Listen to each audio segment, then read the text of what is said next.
Si vous êtes curieux d'en apprendre davantage sur l'islam, de découvrir les bienfaits de cette magnifique religion ou d'explorer des discussions interreligieuses enrichissantes, vous êtes au bon endroit. Abonnez-vous à la chaîne pour ne manquer aucune de nos vidéos inspirantes et éducatives.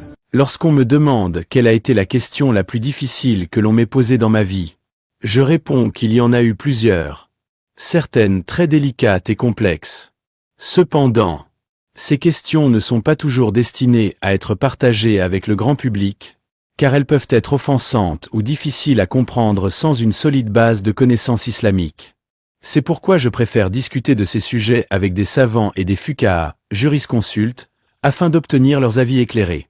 Parfois, des questions sont formulées dans l'intention de semer le doute sur l'islam, et leur complexité ne repose pas nécessairement sur un manque de connaissances, mais sur leur nature même. Par exemple, lors d'une conférence à Dubaï en 2014, une non-musulmane m'a interpellé sur l'exemple que je donne souvent concernant le hijab. Si deux sœurs jumelles, aussi belles l'une que l'autre, marchaient dans la rue, l'une portant un hijab islamique et l'autre vêtue à l'occidentale avec une mini-jupe et un décolleté, qui attirerait davantage un harceleur? Pendant des décennies, la réponse évidente a toujours été que celle habillée de manière plus provocante attirait plus facilement l'attention. Cependant, cette femme m'a alors rétorqué que, selon elle, c'est celle portant le hijab qui serait davantage ciblée, car l'homme chercherait à savoir ce qu'il y a derrière ses vêtements. Sur le moment, même ma fille, présente dans le public, s'est exclamée que j'étais piégé. Mais alhamdoulilah. Allah accorde toujours son aide. J'ai répondu avec sagesse en disant, si vous pensez réellement que plus une personne est couverte, plus elle attire l'attention, alors pourquoi portez-vous des vêtements? Cette réplique a plongé mon interlocutrice dans l'embarras et lui a permis de réaliser l'absurdité de son raisonnement. Ce genre de question est parfois posé non pas pour chercher la vérité, mais pour discréditer l'islam de manière trompeuse. C'est pourquoi il est essentiel de répondre avec hikma, sagesse, et avec la meilleure argumentation possible, comme Allah l'ordonne dans le Saint-Coran. Invite les gens au sentier de ton Seigneur avec sagesse et belle exhortation, et discute avec eux de la meilleure manière. Sourate An-Nahl, sourate 16, verset 125. Mais alhamdoulilah. Dans mes nombreuses sessions de questions-réponses, j'ai pu démontrer comment des réponses logiques et éclairées peuvent déconstruire ces tentatives de dénigrement et présenter l'islam sous son véritable jour. Bonjour Dr Zakir Nek, j'ai une question. Lorsqu'on jeûne, certaines questions se posent concernant les traitements médicaux et les examens médicaux.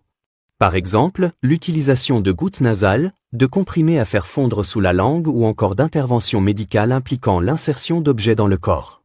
Ces pratiques sont-elles compatibles avec le jeûne, ou risquent-elles de l'invalider?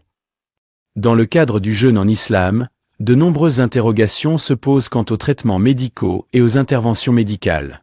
Il est important de comprendre ce qui peut invalider le jeûne et ce qui est permis, en se basant sur les principes fondamentaux de la jurisprudence islamique. Tout d'abord, il faut distinguer les traitements qui introduisent une substance nourrissante dans le corps et ceux qui ne le font pas. En général, un traitement ou une intervention ne rompt pas le jeûne s'il ne s'agit ni d'un aliment, ni d'une boisson, ni d'une substance équivalente qui nourrit le corps. 1. Les comprimés sublinguaux. Certains patients, notamment ceux souffrant de maladies cardiaques comme l'angine de poitrine, utilisent des comprimés sublinguaux placés sous la langue. Ces comprimés sont absorbés directement par la muqueuse buccale sans être avalés. Étant donné qu'ils ne passent pas par l'estomac et ne constituent pas une forme de nourriture, ils ne rompent pas le jeûne. 2. Les gouttes nasales et auriculaires. L'utilisation de gouttes nasales est permise tant que celles-ci ne descendent pas dans la gorge et n'atteignent pas l'estomac. Si elles restent dans les voies nasales, le jeûne n'est pas affecté. De même, les gouttes auriculaires sont autorisées, tout comme l'irrigation ou le nettoyage de l'oreille par une seringue, car ces interventions ne concernent pas le tube digestif. 3. Les explorations médicales et examens internes. Les examens médicaux nécessitant l'insertion d'un instrument ou d'un doigt dans le corps, tels que les examens gynécologiques ou les tests urologiques, sont autorisés. Par exemple, l'utilisation d'un paisser vaginal, d'une douche vaginale ou de tout autre instrument médical inséré dans l'appareil génital ne rompt pas le jeûne. L'insertion d'un dispositif intra-utérin, DIU, comme un stérilet, est également permise. L'exploration de l'utérus ou l'insertion d'un cathéter dans les voies urinaires ou l'urètre ne compromettent pas le jeûne. 4. Les injections et perfusions. Les injections intraveineuses, intramusculaires ou sous-cutanées sont autorisées tant qu'elles ne sont pas nutritives. Autrement dit, une injection médicamenteuse, un vaccin ou un analgésique ne rompent pas le jeûne. En revanche, si l'injection est destinée à nourrir l'organisme, comme une perfusion contenant du glucose ou des substances nutritives, elle invalide le jeûne car elle remplace la nourriture. 5. Les prélèvements sanguins et applications cutanées. Le prélèvement de sang pour une analyse ne rompt pas le jeûne, car il ne s'agit pas d'une ingestion de substances. De même, l'application de crème, de pommade ou de lotion médicale sur la peau est permise, même si elles sont absorbées par le corps, car elles n'entrent pas dans le système digestif. 6. Les examens endoscopiques et autres interventions. Certaines interventions médicales impliquent l'insertion d'instruments dans le corps, comme la gastroscopie. Introduire un endoscope dans l'estomac est permis tant qu'aucun liquide ou substance alimentaire n'est introduit. La coloscopie et la laparoscopie. Ces examens impliquent l'introduction d'un instrument dans l'abdomen ou le tube digestif, mais tant qu'ils ne s'accompagnent pas de l'administration de substances nutritives, ils ne rompent pas le jeûne. L'anesthésie et les prélèvements de moelle épinière. Ces interventions sont également autorisées car elles ne concernent ni l'ingestion ni la nutrition. Le lavement, bien qu'il puisse être perçu comme une introduction de liquide, il n'a pas pour but de nourrir et reste donc permis. Conclusion. La règle générale en islam est que le jeûne est rompu lorsque quelque chose de nutritif ou assimilé à un aliment ou une boisson entre dans le corps par la bouche ou le nez. En revanche, si une substance ou un instrument médical pénètre par une autre voie, urètre, utérus, vagin, peau, etc., cela ne rompt pas le jeûne.